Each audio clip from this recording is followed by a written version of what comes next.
வணக்கம். நீங்கள் இணைந்திருப்பது சமூகத்தின் மதிய நேர பிரதான செய்திகளோடு இணைந்து கொள்ளும் நான் டொரின் புஷ்பராஜா. விரிவான செய்திகளுக்குள் செல்வதற்கு முன்னதாக முதலில் தலைப்புச் செய்திகள். டீசல் விலையை 600 ரூபாய் வரை அதிகரிக்க வேண்டும். பொருளாதார ஆய்வாளர் தெரனாத் பெர்னாண்டோ பரிந்துரை. கொள்கை வட்டி வீதம் 8.75 வீதமாக அதிகரிப்பு. மத்திய வங்கியின் அதிரடி முடிவு. அங்குல குலபெச சிறை கைதிகளை நீதிமன்றத்திற்கு அழைத்து செல்ல தடை. பொய் பிரச்சாரங்களால் ஆட்சியை பிடிக்க சஜித்தும் நாமலும் பகற்கனவு. அமைச்சர் பிமல் ரத்நாயக்கு சாடல். பொருளாதார வீழ்ச்சியால் மக்கள் தவிப்பு. சாகர காரியவசம் சாடல். தேசபந்து தென்னக்கோனுக்கு எதிராக ஒரு மாதத்திற்குள் குற்றப்பத்திரிகை. உயர்நீதிமன்றத்தில் சட்டமா அதிபர் அறிவிப்பு. மாகாண சபை தேர்தல் இந்த ஆண்டு இல்லை. டெல்வின் சில்வாவின் கருத்துகளுக்கு எதிர்க்கட்சிகள் கடும் கண்டனம். தேர்தல் ஆணைக்குழு விளக்கம். மண்டபம் அருகே அதிரடி. இலங்கைக்கு கடத்தவிருந்த 3 கோடி ரூபாய் மதிப்பிலான வலி நிவாரணி மாத்திரைகள் பறிமுதல். கொழும்பில் பகீர் வாடகைக்கு வீடு எடுப்பது போல் நடித்து தம்பதியை மயக்கி 12 லட்சம் நகைகள் கொள்ளை. தெற்கு ஈரானில் அமெரிக்க அதிரடி தாக்குதல். தற்காப்பு நடவடிக்கை என சென்கோம் அறிவிப்பு. அவையமது தலைப்புச் செய்திகள். இனி தொடர்பான விரிவான செய்திகள். தமிழர்களின் பெருமை ஒரே மேடையில் மிளிரப் போகின்றது. இது ஒரு செலிப்ரேஷன் ஆஃப் கிரேட்னஸ். எதிர்வரும் ஜூன் 20 சனிக்கிழமை லெஜெண்ட்ஸ் அண்ட் ஐகான்ஸ் அவார்ட்ஸ் 2026. இலங்கையில் தற்போதைய டாலர் மற்றும் பொருளாதார நெருக்கடியை கட்டுப்படுத்த அடுத்த சில நாட்களில் எரிபொருள் விலையை கணிசமாக அதிகரிக்க வேண்டும் என்று பொருளாதார ஆய்வாளர் தெரனாத் பெர்னாண்டோ தெரிவித்துள்ளார். தனியார் ஊடக நிகழ்ச்சியொன்றில் கலந்து கொண்டு கருத்து வெளியிட்ட அவர், ஒரு லிட்டர் டீசலின் விலையை 600 ரூபாய் வரையும், பெட்ரோல் விலையை குறைந்தபட்சம் 20 அல்லது 30 ரூபாவினாலும் அதிகரிக்க வேண்டும் என சுட்டிக்காட்டினார். எரிபொருள் விலையை உயர்த்தாவிட்டால் அது இலங்கை ரூபாவின் மதிப்பை மேலும் வீழ்ச்சியடைய செய்து கடுமையான பணவீக்கத்திற்கும் பொருளாதார நெருக்கடிக்கும் வழிவகுக்கும் என்றும் அவர் எச்சரித்தார். எரிபொருள் விலை அதிகரிக்கப்படும் அதேவேளை ஏழை எளிய மக்கள் மற்றும் பொது போக்குவரத்தை பாதிப்பிலிருந்து பாதுகாக்க தேர்ந்தெடுக்கப்பட்டு சமூக மானிய முறை நடைமுறைப்படுத்த வேண்டும் என்றும் அவர் வலியுறுத்தினார். பொதுவாக எரிபொருளுக்கு மானியம் வழங்கும் போது அது பணக்காரர்களையே சென்றடைகிறது. அதற்கு பதிலாக பேருந்துகளின் பயண தூரத்தின் அடிப்படையில் டீசல் மானியத்தை நேரடியாக வழங்குவதன் மூலம் சாதாரண மக்களுக்கு முழுமையான பலனை சேர்க்க முடியும் என்றும் அவர் மேலும் குறிப்பிட்டார். VT cash and carry VT super ஸ்டோரின் கல்யாணி அன்னபூரணி பிராண்டில் அன்றாட வாழ்க்கையின் அனைத்து பொருட்களையும் ஒரே இடத்தில் பெற்றுக்கொள்ள வீட்டி கேஷ் அண்ட் கரி பாரிஸின் லாட்சப்பல். இலங்கை மத்திய வங்கியின் ஓரிரவு கொள்கை வட்டி வீதத்தை 100 அடிப்படை புள்ளிகளால் அதிகரித்து 8.75 வீதமாக பேணுவதற்கு நாணய கொள்கை சபை தீர்மானித்துள்ளது. நேற்று நடைபெற்ற நாணய கொள்கை சபை கூட்டத்தின் போதே இந்த முக்கிய முடிவு எட்டப்பட்டுள்ளது. உள்நாட்டு மற்றும் உலகளாவிய ரீதியில் நிலவும் தற்போதைய பொருளாதார நிலைமைகள் மற்றும் எதிர்காலத்தில் ஏற்படக்கூடிய சவால்கள் குறித்து உன்னிப்பாக பரிசீலித்த பின்னரே இந்த நடவடிக்கை எடுக்கப்பட்டுள்ளதாக மத்திய வங்கி அறிவித்துள்ளது. இவ்வருட மார்ச் மாதத்தில் கொள்கை வட்டி வீதத்தை 7.75 வீதமாக பேணுவதற்கு மத்திய வங்கி தீர்மானித்திருந்த நிலையில் தற்போது இந்த வட்டி வீதம் கணிசமாக உயர்த்தப்பட்டுள்ளமை குறிப்பிடத்தக்கது. அங்குன குழுப்பலசு சிறைச்சாலையில் உள்ள சில கைதிகள் திடீரென நோய்வாய்ப்பட்டுள்ளதை தொடர்ந்து நோய் பரவலை கட்டுப்படுத்தும் நோக்கில் கைதிகளை நீதிமன்றங்களுக்கு நேரில் அழைத்து செல்வது தற்காலிகமாக நிறுத்தப்பட்டுள்ளதாக சிறைச்சாலைகள் திணைக்களம் தெரிவித்துள்ளது. இதுகுறித்து சிறைச்சாலைகள் ஊடக பேச்சாளர் ஏசி கஜநாயக்கு விடுத்துள்ள அறிவிப்பில், இனிவரும் நாட்களில் கைதிகள் தொடர்பான நீதிமன்ற நடவடிக்கைகள் ஆன்லைன் ஊடாகவே முன்னெடுக்கப்படும் என்று குறிப்பிட்டுள்ளார். மேலும் முன்னெச்சரிக்கை பாதுகாப்பு நடவடிக்கையாக நாட்டின் இனிய எந்தவொரு சிறைச்சாலையிலிருந்தும் அங்குனகுலபெச சிறைச்சாலைக்கு கைதிகளை இடமாற்றம் செய்வது உடனடியாக அமலுக்கு வரும் வகையில் நிறுத்தப்பட்டுள்ளதாக அவர் மேலும் தெரிவித்தார். நாட்டில் மீண்டும் பொருளாதார நெருக்கடி ஏற்பட்டுள்ளதாக பொய் பிரச்சாரங்களை பரப்பி குறுக்கு வழியில் ஆட்சியை கைப்பற்ற எதிர்க்கட்சித் தலைவர் சஜித் பிரேமதாச மற்றும் நாமல் ராஜபக்ச ஆகியோரின் தரப்பினர் பகற்கனவு காண்கின்றனர் என்று அமைச்சர் பிமல் ரத்நாயக்கு கடுமையாக சாட்டியுள்ளார்.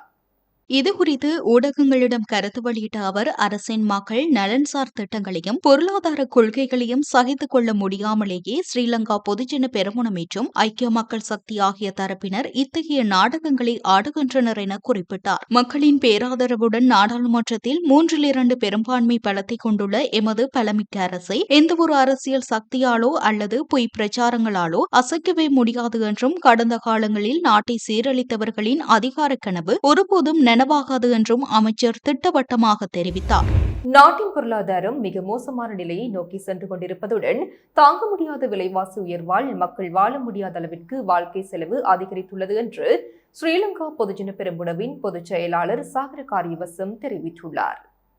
கட்சியின் தலைமையகத்தில் நேற்று நடைபெற்ற ஊடகவியலாளர் சந்திப்பில் பேசிய அவர், தற்போதைய அரசின் சூழல், நிலக்கரி மற்றும் டீசல் மோசடிகளே இந்த பொருளாதார வீழ்ச்சிக்கு முதன்மை காரணம் என்றும் குற்றம் சாட்டினார். மேலும் கடந்த ஒரு வருடம் 8 மாத கால ஆட்சிக்குள் இந்த அரசு ஒரு புதிய முதலீட்டாளரை கூட ஈர்க்க தவறி நாட்டில் இருந்தவர்களையும் விரட்டியடித்துள்ளதாக குறிப்பிட்டார். கபில சந்திரசேன என்பவரின் பிணை விவகாரத்தில் லஞ்ச ஊழல் ஒழிப்பு ஆணைக்குழுவின் பணிப்பாளர் நாயகம் சட்டத்தை துஷ்பிரயோகம் செய்துள்ளதாகவும், தற்போதைய ஆணைக்குழு அரசியல் தேவைகளுக்காக இயங்கும் ஒரு நிறுவனமாக மாறியுள்ளதாகவும் அவர் சாடினார். நாடு இத்தகைய பாரதூரமான பொருளாதார நெருக்கடியை எதிர்கொண்டுள்ள சந்தர்ப்பத்தில் பிரதமர் பிரிட்டனுக்கு பயணம் மேற்கொண்டுள்ள ஈரோ சுற்றுலா குறித்தும், ஜனாதிபதி அருகம்பை பகுதியில் ஓய்வெடுத்துக் கொண்டு சமூக ஊடக செயற்பாட்டாளர்களை சந்தித்து பொய்களை பரப்ப ஆலோசனை வழங்கி வருவது குறித்தும் சாகர காரியவசம் தனது கடுமையான கண்டனத்தை வெளிப்படுத்தினார். 2022ஆம் ஆண்டு காளிமுகத்திடல் கோட்டா கோகம போராட்டத்தின் மீதான தாக்குதல் சம்பவம் தொடர்பாக முன்னாள் போலீஸ் அதிபர் தேசபந்து தென்னக்கோனுக்கு எதிராக 1 மாத காலத்திற்குள் குற்றப்பத்திரிகை தாக்கல் செய்ய எதிர்பார்ப்பதாக சட்டமா அதிபர் உயர்நீதிமன்றத்திற்கு அறிவித்துள்ளார். இச்சம்பவத்தின் சந்தேக நபராக தேசபந்து தென்னக்கோனை பெயரிடுமாறு குற்றப்புலனாய்வு திணைக்களத்திற்கு சட்டமா அதிபர் அனுப்பிய கடிதத்தை மேன்முறையீட்டு நீதிமன்றம் செல்லுபடியற்றதாக்கியிருந்தது. இந்த தீர்ப்பிற்கு எதிராக சட்டமா அதிபரால் தாக்கல் செய்யப்பட்ட மேன்முறையீட்டு மனு நேற்று நீதியரசர்களான AHMD நவாஸ், அசல வெங்கப்புலி மற்றும் சம்பத் விஜயரத்ன ஆகியோர் அடங்கிய 3 நாடாளுமன்ற நீதியரசர் குழாம் முன்னிலையில் விசாரணைக்கு எடுத்துக் கொள்ளப்பட்ட போது இந்த அறிவித்தல் விடுக்கப்பட்டது. சட்டமா அதிபர் சார்பில் முன்னிலையான பிரதி சொலிசிட்டர் ஜெனரல் சுகர்ஷி ஹேராத் 1 மாதத்திற்குள் குற்றப்பத்திரிகை தாக்கல் செய்யப்படும் என தெரிவித்தார். அதேவேளை தேசபந்து தென்னக்கோன் சார்பில் முன்னிலையான ஜனாதிபதி சட்டத்தரணி ரோமேஷ் டி சில்வா குற்றப்பத்திரிகை தாக்கல் செய்யப்படுமாயின் இந்த வழக்கை தொடர்ந்து நடத்துவதில் பயனில்லை என குறிப்பிட்டார். எனினும் சமர்ப்பணங்களை பரிசீலித்த நீதியரசர்கள் குழாம் இந்த மனுவை மீண்டும் செப்டம்பர் மாதம் 2ஆம் தேதி விசாரணைக்கு அளிக்க உத்தரவிட்டது. இந்த ஆண்டு மாகாண சபை தேர்தல் நடத்தப்பட மாட்டாது என மக்கள் விடுதலை முன்னணியின் பொதுச் செயலாளர் ட்ரில்வின் சில்வா வெளியிட்ட கருத்து அரசியல் வட்டாரத்தில் பெரும் சர்ச்சையை ஏற்படுத்தியுள்ளதுடன் எதிர்க்கட்சிகளின் கடுமையான கண்டனத்திற்கும் உள்ளாகியுள்ளது. 2025இல் தேர்தல் நடத்தப்படும் என கூறி ஆட்சிக்கு வந்த ஜனாதிபதி அனுரகுமார திசாநாயக்கவின் அரசு தற்போது வாக்குறுதியை மீறி தேர்தலை கால வரையறையின்றி பிற்போடுவதாக மனோ கணேசன் MP சாடினார். நாடாளுமன்ற விசேட செயற்குழுவில் தானும் அங்கம் வகிப்பதாக குறிப்பிட்ட அவர், மக்களின் ஜனநாயக உரிமைகளை பின்னுக்கு தள்ளாமல் மாகாண சபை முறையை தக்கவைக்க உடனே தேர்தலை நடத்த வேண்டும் என்றார். மாகாண சபை முறையை ஆரம்பம் முதல் எதிர்த்து வந்த JVP இவ்வாறான எழுத்தடிப்புகள் மூலம் சிறுபான்மை மக்களின் இந்த அரசியல் அபிலாஷியை குழி தோண்டி புதைக்க முயல்கிறதா என்ற சந்தேகத்தை இம்ரான் மஹரோப் MP எழுப்பியுள்ளார். நாட்டின் இறையாண்மையையும் தேர்தல் ஆணைக்குழுவையும் மதிக்காமல் கட்சியின் பிளவத்தை அலுவலக முடிவுகளை சட்டமாக திணிக்க முற்படுவது சர்வாதிகார செயல் என அவர் சாடினார். முன்னாள் ஜனாதிபதி ரணில் விக்ரமசிங்க உள்ளூராட்சி தேர்தலை பிற்போட்டதற்கு பயன்படுத்திய அதே தர்க்கத்தை தான் தற்போது ட்ரில்வின் சில்வாவும் பயன்படுத்துகிறார் என தயாஸ்ரீ ஜெயசேகர MP குற்றம் சாட்டினார். அத்துடன் தேர்தலை தீர்மானிக்க ட்ரில்வின் சில்வாவிற்கு அதிகாரமில்லை, எனவே அவரை தேர்தல்கள் ஆணைக்குழுவின் தலைவராகவே ஜனாதிபதி நியமிக்கலாம் என அவர் கிண்டலாக குறிப்பிட்டதுடன் இதற்கு எதிராக தேர்தல் ஆணைக்குழுவில் முறைப்பாடு செய்ய உள்ளதாகவும் தெரிவித்தார். இந்த சர்ச்சை குறித்து பேசிய தேர்தல்கள் ஆணைக்குழுவின் தலைவர் RMAL ரத்நாயக்கு, அரசியல்வாதிகள் தன்னிச்சையாக வெளியிடும் கருத்துக்களுக்கு தேர்தல் ஆணைக்குழு பொறுப்பேற்க முடியாது என்று தெளிவுபடுத்தினார். மேலும் மாகாண சபை தேர்தல் முறைமை குறித்து ஆராயும் நாடாளுமன்ற விசேட செயற்குழுவின் அறிக்கை சமர்ப்பிக்கப்பட்ட பின்னரே தேர்தல் தொடர்பான உத்தியோகபூர்வ அறிவிப்பு வெளியிடப்படும் என்றும் அவர் குறிப்பிட்டார். ராமநாதபுரம் மாவட்ட மண்டபம் அடுத்து சீனியப்பா தர்கா தெற்கு கடற்கரையிலிருந்து இலங்கைக்கு படகு கடத்துவதற்காக கொண்டுவரப்பட்டு சுமார் 3 கோடி ரூபாய் மதிப்பிலான 8.46 லட்சம் வலி நிவாரணி மாத்திரை அட்டைகளை இந்திய கடலோர காவல் படையினர் நேற்று மாலை பறிமுதல் செய்துள்ளனர். ரகசிய தகவலின் பேரில் கடலோர காவல் படையினர் ஹோவர் கிராப்ட் ரோந்து கப்பலில் தீவிர கண்காணிப்பில் ஈடுபட்டிருந்த போது கடற்கரையில் சரக்கு வாகனத்தில் இருந்து சந்தேகத்திற்கிடமான முறையில் படகில் பெட்டிகள் ஏற்றியதை கண்டனர். அதிகாரிகளை கண்டதும் படகில் இருந்த 2 கடலிலும் சரக்கு வாகனத்தில் இருந்தவர்கள் பெட்டிகளை கடற்கரையில் வீசிவிட்டு வாகனத்துடனும் தப்பியோடியுள்ளனர். அங்கு கைவிடப்பட்டு கிடந்த 12 பெட்டிகளை மீட்ட கடலோர காவல் படையினர் அவற்றை மண்டப முகாமிற்கு எடுத்து சென்று சோதித்த போது இந்த பெருமளவிலான வலி நிவாரணி மாத்திரைகள் கண்டுபிடிக்கப்பட்டன. இலங்கையில் கொகைன், ஹெரோயின் போன்ற போதைப் பொருட்களுடன் கலந்து பயன்படுத்துவதற்காக இந்த மாத்திரைகள் தமிழகத்தில் இருந்து கடத்தப்படுவதாக அதிகாரிகள் தெரிவித்தனர். பறிமுதல் செய்யப்பட்ட மாத்திரைகள் மண்டபம் சுங்கத்துறை அலுவலகத்தில் ஒப்படைக்கப்பட்டுள்ள நிலையில் தப்பியோடிய மர்ம நபர்களை மரைன் போலீசார் தீவிரமாக தேடி வருகின்றனர். கொழும்பு மாளிகாவத்தை தொடருந்து வீட்டுத் தொகுதியில் வசிக்கும் ஓய்வு பெற்ற பணியாளர் மற்றும் அவரது மனைவியை மயக்கமடைய செய்து 12 லட்சம் ரூபாவிற்கும் அதிக மதிப்புள்ள தங்க நகைகளை கொள்ளையடித்த கும்பலை தெமிட்டுகுடு போலீசார் தீவிரமாக தேடி வருகின்றனர். வாடகைக்கு வீடு பெற்றுக்கொள்வது போல் நடித்து 40 வயதுடைய பெண் உள்ளிட்ட 3 அடங்கிய கொள்ளை கும்பலே இந்த சூழ்ச்சியை அரங்கேற்றியுள்ளது. கடந்த 2 வாரங்களுக்கு முன்பு இந்த வீட்டு தொகுதிக்கு வந்த அந்த பெண் தம்பதியரிடம் தண்ணீர் குடித்து சுமூகமாக பேசி பழகியுள்ளார். அதனைத் தொடர்ந்து நேற்று முன்தினம் வீட்டின் உரிமையாளருக்காக காத்திருப்பதாக கூறி வீட்டிற்குள் நுழைந்துள்ளார். சிறிது நேரத்தில் அவரது கணவர் மற்றும் தரகர் என கூறி மேலும் 2 உள்ளே நுழைந்துள்ளனர். திடீரென தம்பதியரை மயக்கமடைய செய்த அக்கும்பல் நகைகளை கொள்ளையடித்ததுடன் வீட்டின் முன்கதவை வெளிப்பக்கமாக போட்டிவிட்டு சூட்சுமமான முறையில் தப்பி ஓடியுள்ளது. இச்சம்பவம் குறித்து போலீசார் தீவிர விசாரணைகளை முன்னெடுத்து வருகின்றனர்.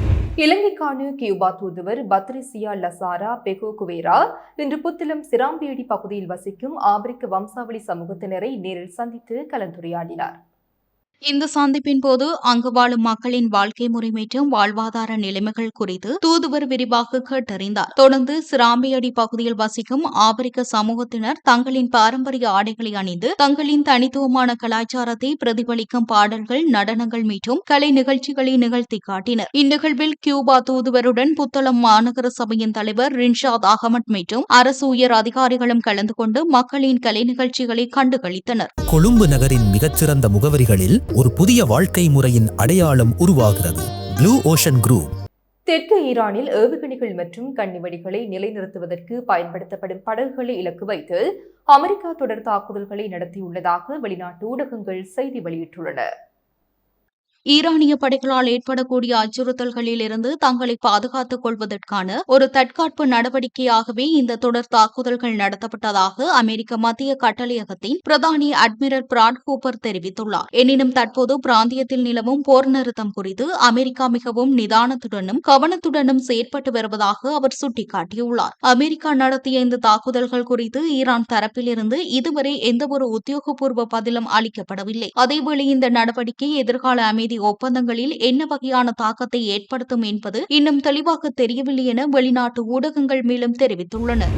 கொங்கோ மற்றும் உகாண்டா ஆகிய நாடுகளில் பண்டிப்புகியோ எனப்படும் அரிய வகை எபோலா வைரஸ் பரவல் தீவிரமடைந்துள்ளதாக உலக சுகாதார ஸ்தாபனத்தின் பணிப்பாளர் நாயகம் டெட்ரோஸ் அதானோம் கெப்ரையஸ் தெரிவித்துள்ளார்.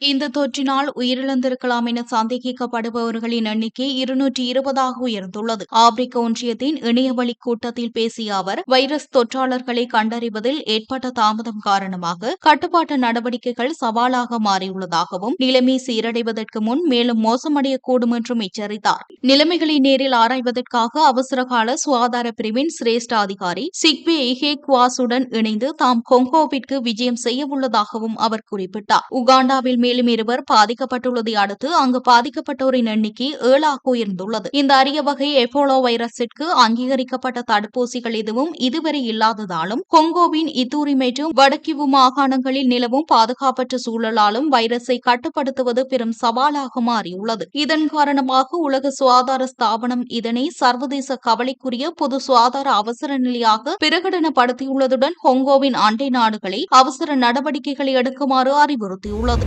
இத்துடன் சமூகத்தின் மதிய நேர பிரதான செய்திகள் நிறைவு பெறுகின்றன. தொடர்ந்தும் சமூகத்தோடு இணைந்திருங்கள். இது போன்ற செய்திகளை தெரிந்து கொள்ள சமூகம் நியூஸ் சேனலை சப்ஸ்கிரைப் செய்து அருகில் உள்ள பெல் பட்டனை கிளிக் செய்யுங்கள். மேலும் இது போன்ற செய்திகளை உடனுக்குடன் தெரிந்து கொள்ள சமூகமீடியா.com என்ற இணையதளத்தின் வாயிலாகவும் எங்களுடன் இணைந்திருங்கள்.